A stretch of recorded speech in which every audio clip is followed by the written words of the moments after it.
Hey, everybody. Hello and good morning to all of you. I am live today a little earlier than normal. I am usually at this time of day moving, shaking, usually with the family and kind of on deck. But today I have a little bit of extra open time. We start like homeschooling co op and all these other things that usually happen on Thursdays up next month. And so I said, well, you know what? I have a few minutes and I really wanted to take some time and connect with our ladies. Good morning, everyone. I am live today in all the places, including Instagram, LinkedIn. So, hey, everybody that's over there watching. Today, we're talking about your process, okay? Creating your process. At this point in time, perhaps you have already hit or orchestrated the vision board party. Perhaps you have already major resolutions and decided who, what, how you were going to do all the things that you said you were going to do. And yet, and still, there might be some moments where you're not completely sure or as excited about doing all the things. And so, this morning, we're going to talk about some ways that we can lessen the impact of making these changes. All right. And then beyond that, how we can come full circle in a lot of ways so that it doesn't feel as daunting, as overwhelming, as overstimulating for many of us as we pursue new goals. All right. If you're new here, somehow, some kind of way, maybe you haven't been on board for an extensive period of time. Maybe you just found us out of the blue because sometimes the algorithm be like that. Okay. I am Christina Garrett. I am very honored to serve the world as a productivity coach for superstar working mothers. For the last decade, Mamathon has been a pillar of, I like to think of us as a lighthouse of sorts to show exactly what's possible when you lean into what you feel God is telling you to do in any current season. And then when we put family first, all of the amazing things that can happen as a result. I have been a productivity coach now for the last, oh my gosh, 6 years, 5 years. Really enjoying this work, right? The clients that I have, you all, the ladies that are here in this community are the absolute best, the absolute most phenomenal. And one of the things that I really have grown to appreciate is the wide demographic, the widespread range of stories that we have right here in this community. This year, we have been funneling ladies into our mastermind program. So that is currently full of dynamic mothers who are creating big results. And I continue to take on one clients, those women who have some really big goals, some very audacious things that they want to accomplish this year. And they're trying to figure out the best way to do it without running away from home or moving out away from their families. Okay. All right, everyone. For those of us who are refining some stuff, okay, and we're trying to figure out if we're coming, if we're going, how we're going to make all of the things happen. That's exactly what we're going to talk about today. All right. I have been really excited to peer into you all's world. I've been asking our ladies, and we're going to talk about this today. All right. When we're talking about our process, every single one of us is going to have a different one. The process that I had for Mamathon at this moment is different than what it was 3 years ago, 5 years ago, et cetera, et cetera. It's completely different view and outlook. Okay. I spent a good chunk of my afternoon yesterday. Okay. I spent a good chunk of my afternoon yesterday on a focus group call with policymakers, foundation orchestrator, president, people, nonprofit founders, all of these different types of leaders, all of those who are creating change in educational choice around the country. I was there invited to share about the work that Mamathon is doing, right? To peer into the work that some other folks are doing as they look at what does educational choice look like? What are your rights as a parent, right? To begin to create change for your personal family. Here's why I'm saying that. My process is going to be different than your process. My work might be different than your work. My goals for my family may be vastly different than the goals that you have for your family. But are you okay with your own personal process? Okay. And here's the beauty, there is this very delicate intersectionality that happens for all of us. Okay. There's a very delicate intersectionality that happens for us when we begin to bring together all of these different parts of our world. When we begin to bring together all these different parts of our world, there's a part of me that is a woman, right? I have needs. I want to be seen, heard, valued, and appreciated. I want to feel as though I'm making an impact in the world. I want to feel as though I'm doing some things that will outlive me, right? This is just me as a woman. My need for self-care, my need for health and wellness, my need for taking care of my mind, body, soul, and spirit, all just me as a human, as God's daughter. And then we begin to add in more layers. I'm a wife, happily married 17 years. I'm a mother of 5 incredible children, including a set of twins, right? I am a homeschooling mother. That adds another layer. Okay. There are all of these different layers that happen for us, this intersectionality that occurs in our day-to-day lives, where we begin to ask ourselves, you know what? Is this the right thing? Is this okay? Am I taking up the necessary space? Am I doing the things that I said I was going to do? Okay. Are we becoming that person? Are we okay with that? All right. And so today we're visiting this intersectionality. Today we're leaning into this other version of who we are, okay? So that we begin to sit with it for a little while. We begin to sit with it for a bit. We begin to say to ourselves, you know what? I just believe at this point in my life, here we go, that I'm in the right place at the right time, doing what I said I was going to do. Okay. Have you revisited for yourself this intersectionality? What it's going to look like for you as a woman, as a wife, as a mother, as a business owner, as a leader, as a facilitator? Have you looked at this? Are you okay with it? Are you sitting with this necessary component in your life? This intersectionality of all of your worlds. One of our ladies the other day, Dr. Tarkessa Colvin, she put a post up asking about, can you multitask? Okay, can you multitask? You know, for the productivity experts, you know.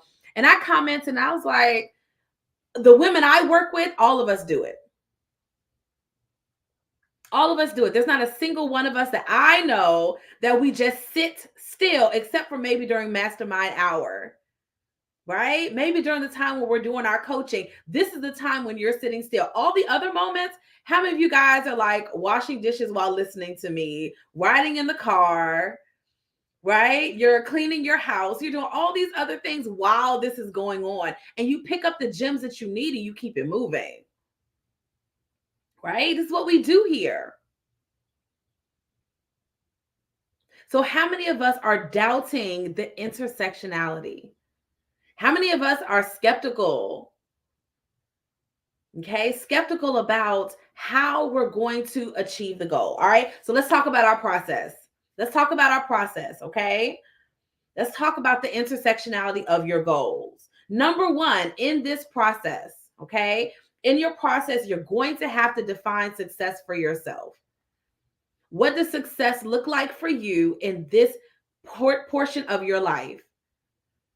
And for many of us, there are so many different ideas about what success looks like. There are people who shame folks for having a low ticket offer. They shame people for having a high ticket offer. They shame people for coaching single moms. They shame people for not wanting to coach a mom. They shame, like, there's all this different shaming that goes on back and forth, back and forth. This liturgy of options that we keep on just letting it all play out. And I wonder to myself, what is Christina's definition of success? What is your definition of success? Where you know exactly what, if I just did what I needed to do today, if that's all I did, today would have been a win. I was telling one of my clients, I was like, you know, me and my husband have this conversation daily, not every once in a while, daily.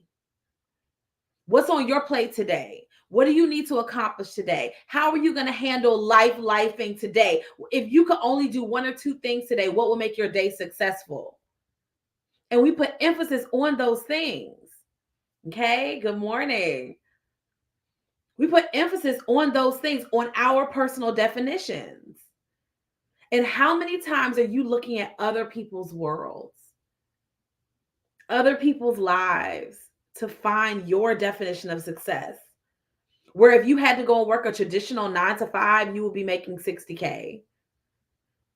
Here you are in your business making 70 on a modified schedule that's flexible for you, and you feel bad because it's not 6 figures. What if your definition of success is just be able to go pick your kids up from school? What if that's good? What if that's amazing? And it's not with the idea of playing small. It's with the idea that I know exactly what's important according to my definition of success. One of the reasons that the Garrett family, just our family, one of the reasons why we started homeschooling in the first place was because my husband was pastoring. He was working full time. He was in school full time, an hour plus away from where we lived. And because we had all of these things happening, if my kids weren't homeschooled, they wouldn't have saw their dad. He left early, came home late. We wouldn't have had the family time that we wanted to have. So we started packing up the entire family and going with him to the city where he was going to school. And I would do school with the kids at the library, and we would keep it moving. And although we took hits in other ways, we were content because we knew that we were doing our own definition. What our process was, we were fine with that. For some of us, we're not okay. All right. And I just want us to visit again and again. Hey, I want us to visit again and again this idea that what I'm doing and the way I'm doing it is wrong. What I always advocate for my clients to do is to focus in on what will get you to your definition of success the fastest. For Christina, it may be one thing. For you, it might be something else. And that's okay. My goal is to help you get to your definition in the quickest way possible. And what's the thing that's holding you back from becoming that, from doing that, from taking that on, from saying this is the right move for me? That's where the brain drama, the mind drama, all that extra stuff, that's where that pops in. Okay. So we have to have, number one, our definition of success. If you're going to have a refined process, let's talk about glittery object syndrome.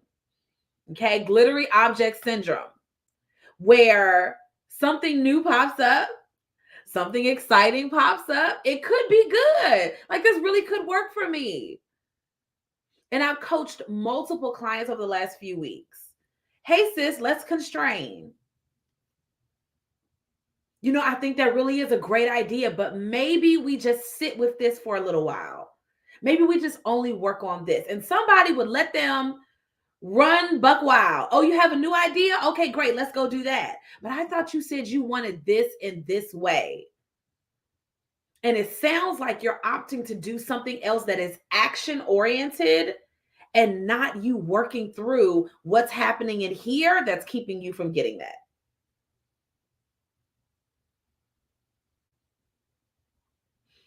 There are these empty places where we want to skip over, feeling frustrated, feeling overwhelmed, feeling like, I'm overstimulated, feeling like I'm not sure about X, Y, and Z. That's okay. And we're going to talk about decision making in a few minutes too, how we make those things happen. But I just want to lean into the idea that if it feels challenging pursuing your definition of success, this means I should change. I want to challenge the idea that when you create your personal definition of how you want your life to look, that you constrain down to the ways that will make it the most possible, the fastest. Of course, and I can remember coaching somebody who said she was also a coach, okay? And said she was a leadership coach of some sort. And we did our discovery call. And I was telling her, I said, listen, if you want to coach, I said, I'm going to tell you real fast how you need to go and how you can go and quickly make what you want to make, right? If you're a coach, you have an offer, like you have an existing something that you can go and utilize to bring in income today, right? Like you have something you can use. And she debated me, right, on how the way that she wants to change her life is through her t-shirt line. Okay. I'm not against starting a t-shirt line. At almost every conference, we have t-shirts. Okay. Like all fine and good. But there was something very dramatic about her not wanting to constrain. I'm like, you have something that you can utilize today to make a big exponential difference in your goals and in your life.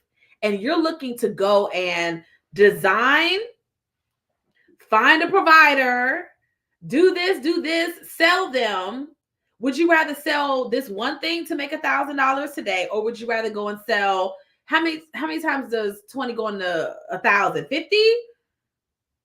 Now you need to go sell 50 t-shirts to make that same $1,000. I was like, something's just not sitting right. That there are some negative emotions you don't want to experience about working on this process that's going to get you there the fastest. And in so many ways, we run from that, don't we? We run from this idea, this settling into my definition of success is my family not waking up until 9. That's part of my definition. That's what I want for my life. Drinking coffee slowly, feeling like we're not rushing constantly to the next thing. That's part of our design in our homeschooling. Okay. Even as I'm delegating more as my kids are getting older, it's still a part of my process. Nothing before 9 a.m. Okay. What does your definition of success look like? Have you itemized it? Have you taken time to break it down exactly like it should be? Or are you still playing it by ear? Are you talking yourself out of it? Are you saying, God, I know the plans you have for me are major, but there are places where I talk myself out of my own next level because I don't believe in myself. We don't say this stuff out loud. Okay. Most of the time we don't. I don't believe in myself. I have doubts about what I'm positioning in front of people. I don't know how to say it. I don't actually believe that this is possible. We have all of these different things that come down to a lack of belief. But it was a father in the Bible where he was talking about his son and he said, God, I believe, but what? Help my unbelief. Those places in my life where I'm not really submerged in confidence. If I don't believe it, God, I need you to help my unbelief that this can happen. I need you to flip it for me. I need you to show me the other side, just a glimpse of what's possible, because right now I'm having a hard time holding on to what I believe is possible. Okay? I have a hard time believing and staying in that place. And for that reason, I need you to help my unbelief. Hi, Amber. I need you to help my belief in what's possible. Okay. So, number one, you're defining your success. What does it look like for you as a person, as a woman, as a business owner, as someone who has a necessity for self-care and wellness, et cetera, et cetera? What does that mean for you? Okay. Then beyond that, what does it mean for your family? My oldest son is about to be 16, and we're looking at him, and he's looking so much like a man. And I'm just soaking it in, like loving it, heart also breaking. Just going through this whole exchange of having a child that's going to be leaving home soon. Oh my God. And so, in the midst of this process, as I'm learning and shifting and becoming a different kind of mom, too, right? Like, in the midst of all of that, part of our success is just so much more slowing down, not doing as much, not constantly being on the go, not always zoom, zoom, zoom everywhere, but really pacing ourselves. That's part of our definition of success. For Mamathon, we want to contagiously influence how the world does motherhood, how the world does business, how the world really leans into all of these different pictures when we're talking about the Child Care Act, when we're talking about women starting businesses, when we're talking about maternal mental health, like we're talking about all of these different things. Right now, we're in the space of educational choice. Mamathon being a listed organization that helps to fuel these movements, bringing these movements to you all to help your organizations be a part of it. This is what we're soaking into right now. Okay. What will your definition of success look like? And then how will you make decisions around this definition of success? Okay. So I'm going to give you guys a couple of questions for you to ask. Hey, everybody, a couple questions for you to ask yourself. You can journal them.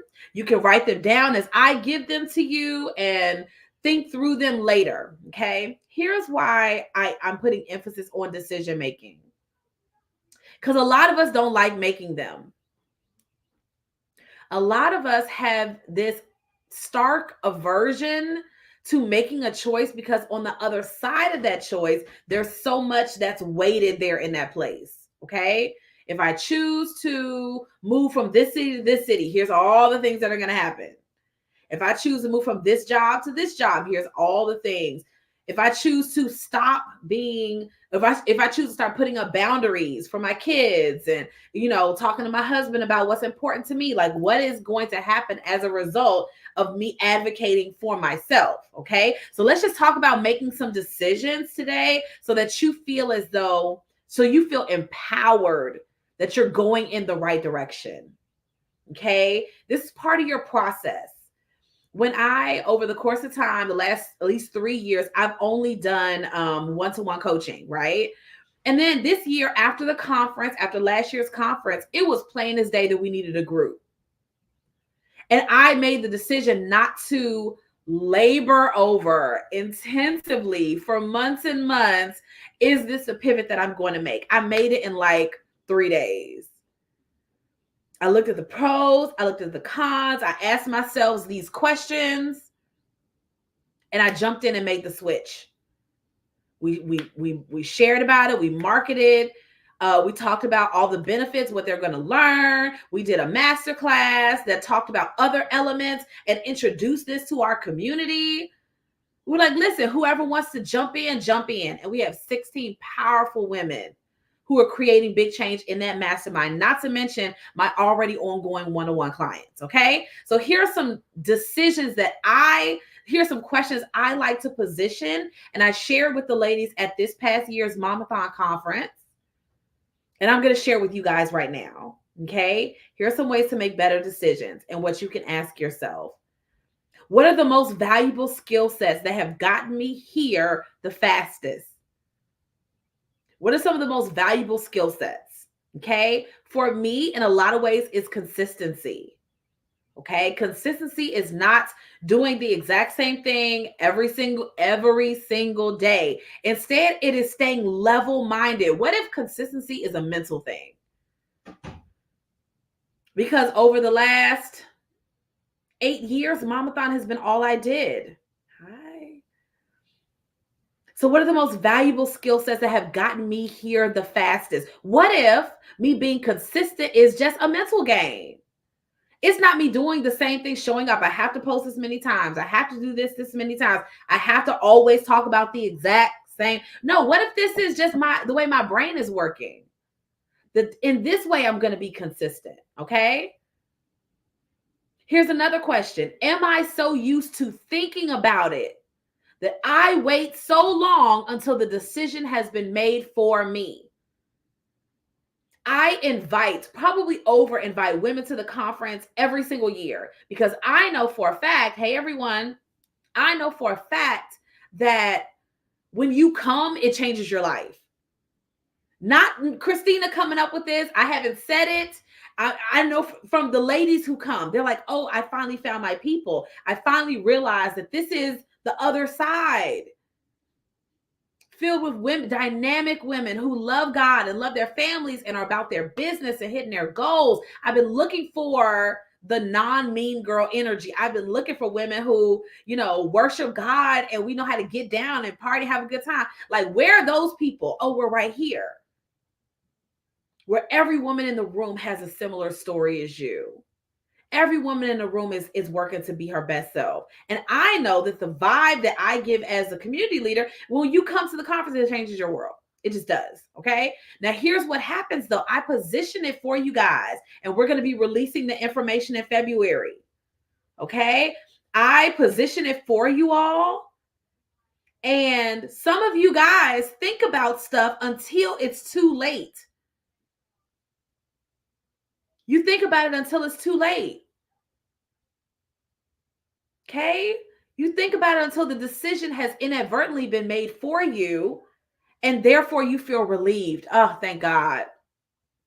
I didn't have to feel like I had to make a decision. I didn't have to feel like this. By me waiting, procrastinating, it saved me from feeling confused or sitting down doing pros and cons and all this kind of stuff. If we're going to have a more refined process, we need to know like what our minds are doing when they're turning these tricks. Am I so used to contemplating? God already told you what to do, but you need to go back to the altar again and pray some more, even though he already told you. It's right there in front of you for the taking. And you slow your own progress down because you think on it for 3 months, 6 months, a year. You've been thinking on it for 6 months. I had one of the ladies in our mastermind, God bless her. It just took her a while to come to this emotional readiness. And I was like, listen, she said, Christina, I know you're tired of me. I said, sis, you should be tired of yourself. You should be tired of you. Of the I'm thinking about it, let me see that goes on and on for months. Where we've been in the same place for months. That's exhausting. Okay. Am I so used to thinking about the decision is made for me? Okay. Here's another one. Y'all ready for this one? Here's another one. What criteria am I looking for so that I know this is the right move for me?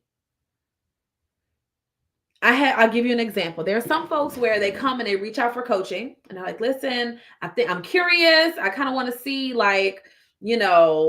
talk about coaching, talk about it. And some people say, I'm going to continue to shop around or like look for a coach, right? Now, this doesn't usually happen with me. By the time most of y'all find me, you're like, oh, I found my person. Okay. I might be working on getting my finances in order or whatever, but y'all know I'm your person. I know you all are mine. But there was one lady, she posted in one of the Facebook groups, not my group, but someone else's, and she was looking for a coach. And she said, I'm just going to work through this list of coaches, and I wanted to ask, and this might be more of a, like the mastermind that I'm in, that might be more of a principle that we discussed there. But it's like, what's the criteria that you have for picking a coach? Are you just looking for a business coach? Are you looking for, I have a friend who's like intuition, mindset business coach, right? She's a little woo-woo, more power to you, right? There's a whole bunch of different ways to do coaching. What kind of coach are you looking for? I might not be your person, but how do you know who your person is? What's the criteria that you're using to say this is the right move? What's the criteria that you are using to say this decision is the right one? Quote unquote, right. Right for this season, right for my family, etc. Okay. Do you have value in waiting to think about it? When it comes time to make decisions, are you someone that you want to wait? No problem. That's okay if you want to take a pause and figure it out. Okay. But is there some value in that waiting? Or are you kind of back and forth? Not really sure. Okay. Is there a way that you're not trusting yourself? Okay. Now, over the course of time, there will be a million people in your world who will give you reasons to doubt trusting yourself. There will be people in your world that make you doubt trusting your own voice, trusting God's voice, what He said to you. Okay. There'll be enough people in the world that didn't hear God like you heard God, and that's okay. All right. But I just want to challenge us today. What are you not trusting about yourself, about your family, about your business? And then, do I trust myself to do the work? Do you trust yourself to do the work? Or is this another way, another decision issue that you choose not to work out? Okay. And so I probably should I have time, I got to get ready to get out of here. Go live again later to go through more of these questions, but I just want us to sit with it for a minute. Okay? I want us to sit with it for a minute about the criteria that we are looking for to say this is the right decision. This is how I know that this is where I'm going next. This is how I know I can commit to this process. This is how I know I can settle into this specific area in my life. Okay, is because I trust what God is saying to me. I trust the vision He's shown me. And it's all these microscopic hows that can derail us. But what if all of it's just getting me to the destination?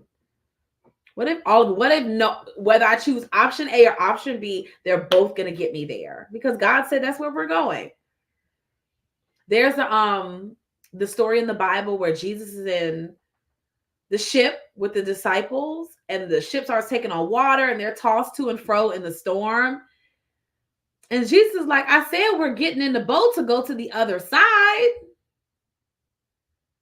But there was a level of disbelief. Lord, don't you care that I'm just going down? And God is like, whether you floated over on planks of wood because the ship went down, whether the ship was full of water but never sank, whether I, the creator of all things, changed the chemistry of the water to Dead Sea water so everybody floated, I said we were going to the other side.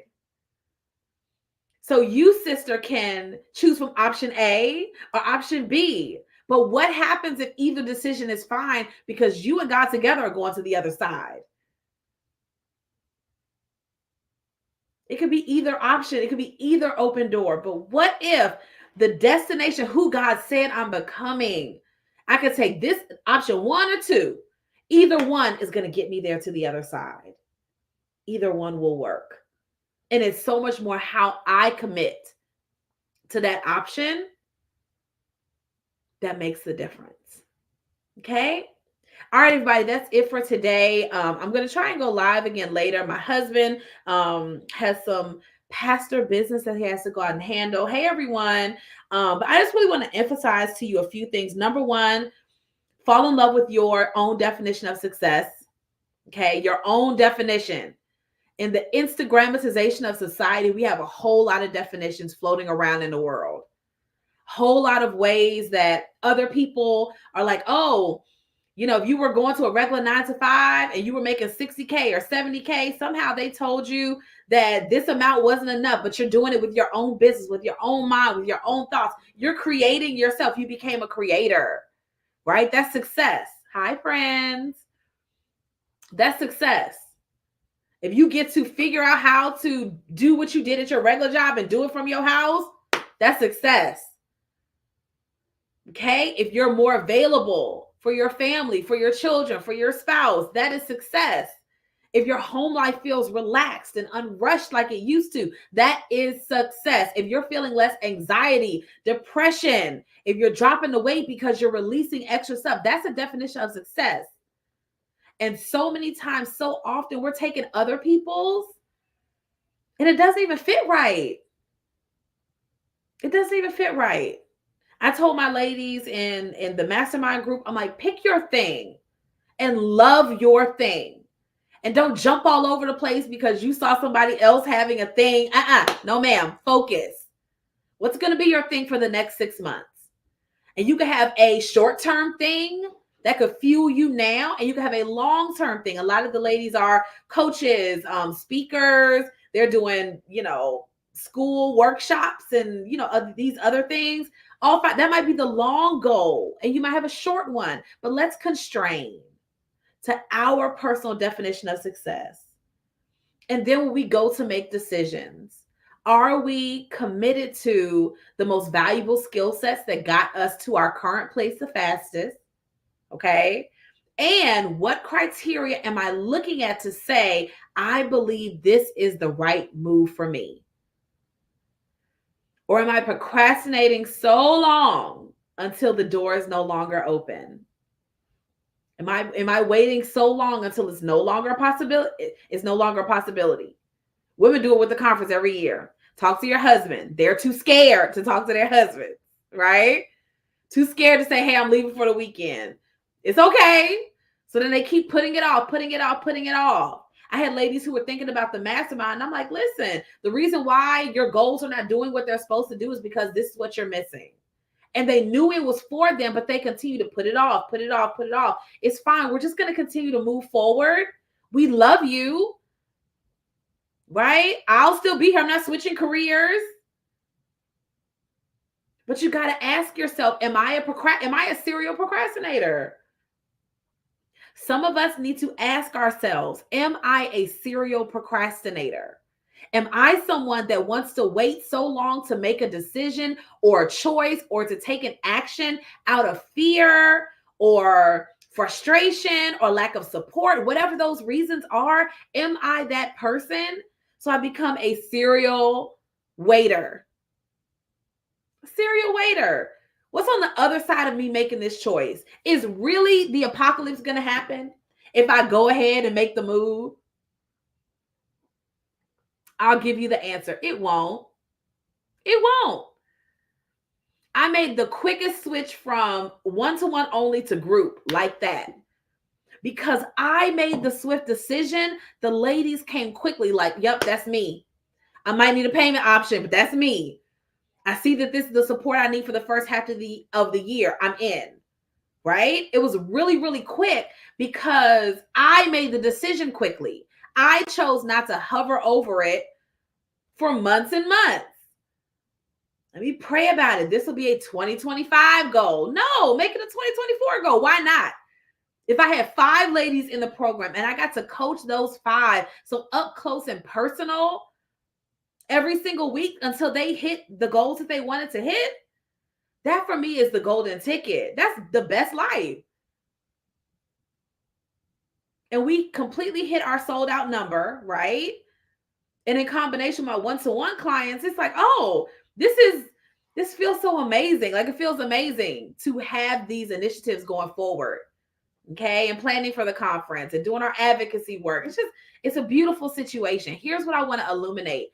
I did not let my own mind drama keep me there for an extended period of time. I made the choice. Okay, here are the benefits. What are the cons? There are fewer cons than benefits. Okay, let's go. And some of us have not gone through the criteria that it takes to make the decision. It's okay to be that way, but now that we're aware of it, now that we're mindful of it and we're seeing the pattern, let's hash through like, okay, here's my next thing. Here's my next idea, my next passion, my next course, my next business, my next whatever. Or I'm going to commit to who I already was in a brand new way. I'm going to learn how to do what I always do better.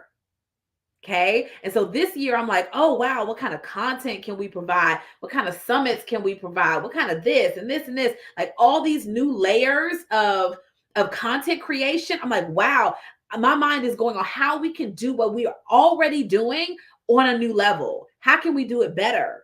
Not recreate the wheel, not come up with something brand new. How can I decide to do what we're already doing at the next level? Okay.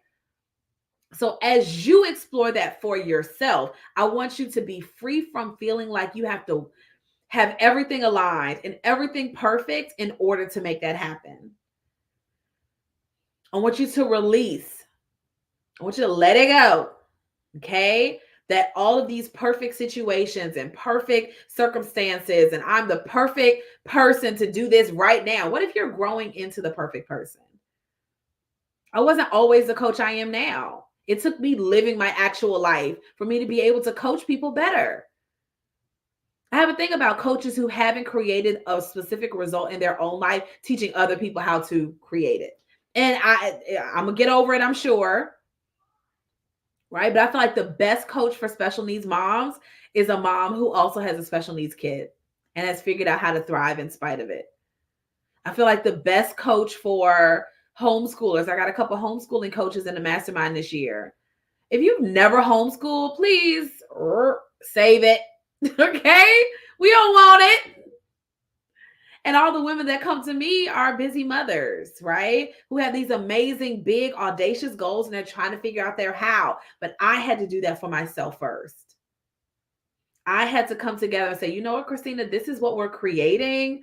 This is what God is whispering to me. I don't know all of it, but I can start. I can take a step forward, 2 steps forward. Now, hundreds of steps later, I still remember valuing that first step. The first one where I had the conversation with my husband and told him there's no way I can do this. And he said, yeah, you can. And I said, okay, well, if I am, this is what I'm going to need. And he said, okay. I had to learn how to map out these decisions. I had to learn how to advocate for myself. I ruffled a couple feathers, I'm sure. I did a couple posts about like vision boards. Y'all in these January vision boards, y'all love them. Okay. I talk about vision boards every year. Mostly because I'm a maximalist in my life. I'm a minimalist in like the amount of stuff I want to have in my home. And so anyway, some people are doing it a virtual vision board. Some people doing all the different ways. It's all fine. But I was challenging them to not go to the vision board party if you are not going to be an advocate for your actual goals. All the stuff that you wrote down on that paper that you cut out and put on the board, those cardboard, all of this. Don't do it if you're not going to be the person that advocates for yourself after. Don't put down in there you want to travel the world and you don't even want to talk to your spouse about this. Don't put on the board that you want to take your business to this level if you're not going to advocate for taking up space in your own home. If you're not going to say, hey, family, these are the things I'm no longer doing as a result of this over here. So here are the places where I'm going to need additional support. If you're not going to advocate for yourself, if somebody's going to have the power to say, yeah, no, you can't do that right now. And you take somebody's no, you take the no. What? No negotiation, no nothing. You just take the no. Like, oh, there's certain things that as I slide into a different season, I'm like, baby, I'm just letting you know that I'm doing this. He's like, okay, he don't have to pay for it. Sip my coffee. He doesn't have to fund it. Right? So I'm just letting you know what I'm doing. It's different. But there are these other places where we had to have a lot of conversations. This is where I see myself going. This is what I'm believing. This is what I'm putting my energy into. This is the coaching that I want to invest in. Here's what I need. Here's why I need it. Here's what I'm going to do on the other side. And a lot of us don't advocate well because we don't believe in ourselves. We don't believe that we can be who we said we're going to be. We've said in the past that we were going to do 1, 2, and 3. We did not do it. Of course, it's hard to advocate when you've been that person in days gone by. Okay? I can't tell y'all like all the other business ideas I had prior to whatever, years and years ago. I don't even remember. It was like a whole assortment of things. And every now and then I still think about starting a plant store. Just leave me alone, right? But I had to make decisions around what I was going to pour my attention into. Okay. So I told the ladies, I said, don't go to the vision board workshops if you're not going to come home and organize your world to make sure that it becomes possible. Just stay home, baby. Save your time, save your energy. If you're not going to make the decision to become the person that has the stuff on the paper, if you're not going to be her, then hey, just stay at home.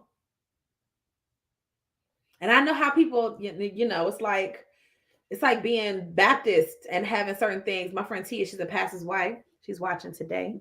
And they have certain, attachments to annual days or certain, traditional things. Some of us, a vision board or whatever, journaling. Y'all got 17 journals and 16 planners. And the new year becomes brand new when you got that new planner. Leave it on the shelf. Scratch out the date on the last journal you had and just let it roll over. If you're not going to be the person, if you don't have trust in yourself, okay, learning to trust yourself, trust your voice. How every single day, a little bit at a time, I incrementally become better, incrementally become closer to the person I said I was going to be. Just a notion as me waking up this morning and saying, you know what, I'm going to go live this morning and then doing it. Right? Saying you're going to do something, saying you're going to be a person, and then you go and do the thing that you said you were going to do. That changes the game. Okay? So I want you to look for the places today, tomorrow, in your past history where you've put off making decisions. I want you to look for the places in your life where you refuse to constrain, where you refuse to refine your process. Stick to your definition of success.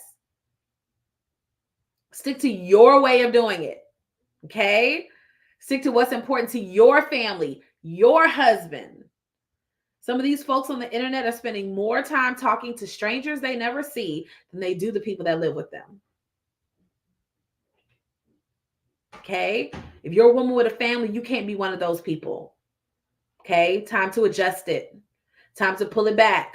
Time to refine and say, okay, you know what? I'm going to bed with my husband on time.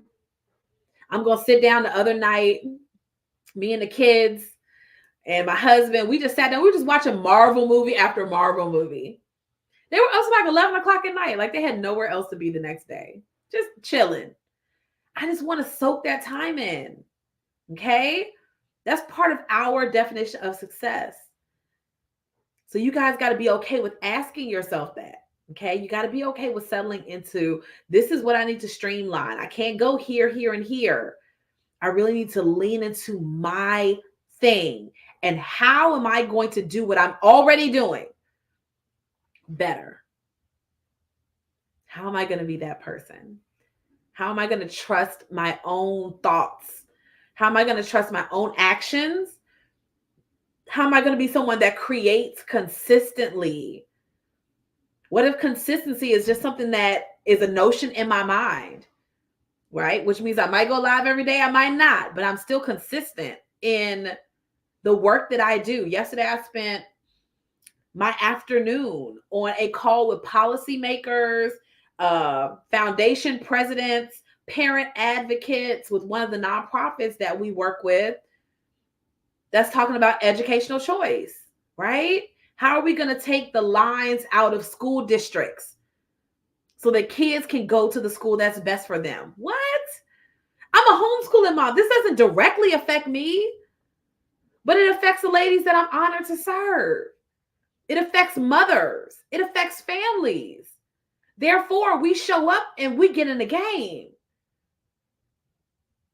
How in the world are we creating something that is lasting? Okay.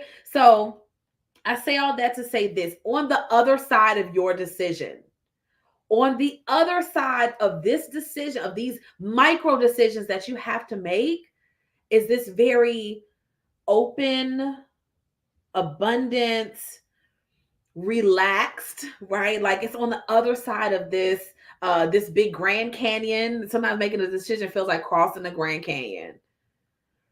So I want you to just analyze. I want you to streamline and constrain. Stop trying to do all the things. And then beyond that, how do you know this is the right decision? How do you know this is the right person? How do you know this is the right opportunity? How do you know you should say yes or politely decline? What would that look like for you? Okay. All right, everyone. If I have time and space, I'm going to go live again later to go through some more of these decision making points. I got to go be somebody's mama and somebody's daughter. Okay. I love you all dearly. As always, my DMs are open for the amazing superstar mom leaders who are in this community. You all already know that we have been consistently supporting women, wives, mothers, women leaders with families for the last decade. Maybe decade plus, but at least the last decade. My commitment has always been to affect communities by empowering the women who drive these communities, who drive these families. And so my clients are running for political office. They are lawyers, they are doctors, they are mental health and wellness professionals. They are superstars all in their own right. They are coaches, consultants, leaders, they are artists, these remarkable humans who are creating dynamic change in the world. And sometimes on the way to creating big change, there's some things that come up for us, okay? In our schedules, in our families, in our own mental health. We do a lot of laughing about the whole life coaching versus therapy. I have at least 4 off the top of my head, at least 4 mental health professional clients. So this is not even a topic here, right? It's not even a topic here. On the other side of getting out of your own way, what's waiting? Okay. And so I'm excited to partner with you if you're looking to work with a coach this year. Okay. You're not feeling abstract. You're not floating all over the place. You're not feeling like, oh, I just don't know where I am. You know, you see where God is taking you. You see what's possible. You're like, you know what? I know for a fact that that's where I should be. But this path in between the two places is looking a little cloudy. I'm not really sure how to accomplish it. This is the thing. It's not that I don't know what I want. It's that the way to get there feels foggy right now with my current life, my current load, my current lifestyle, my current job. Like all these places, it feels foggy. And so women are coming for different things. Sometimes it's public relations, media, speaking support. Sometimes it's how to create partnerships, create that proposal, be ready, be camera ready, right? For some others, it is how do I create a coaching container that really supports my clients where they are? How do I show up and be the person who's ready for these next levels? Okay. And so all of the places in the midst of organizing our very necessary at home worlds, this is what we do here in Mamathon. Okay. So if you're looking for next level support, you want a coach that's not going to take your stuff. Okay. I'll be like, you know what? I was on a call with a client the other day and she was like, I just don't feel like I'm 1, 2, and 3. And I said, well, I'm just going to call you on that foolishness.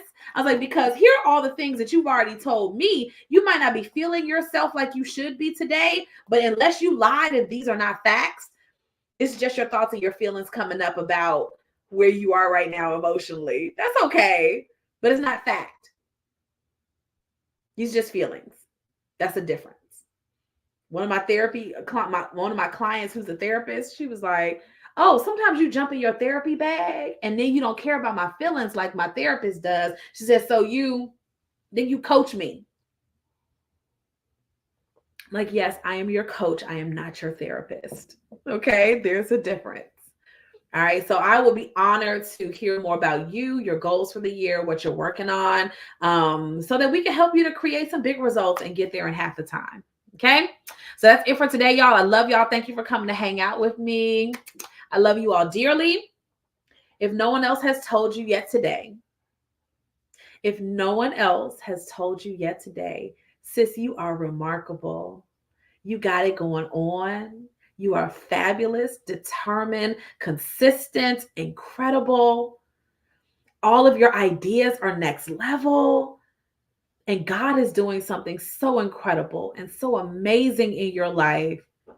On the other side of where you are right now is so much abundance and richness and wellness and rest and sleep and vibrancy.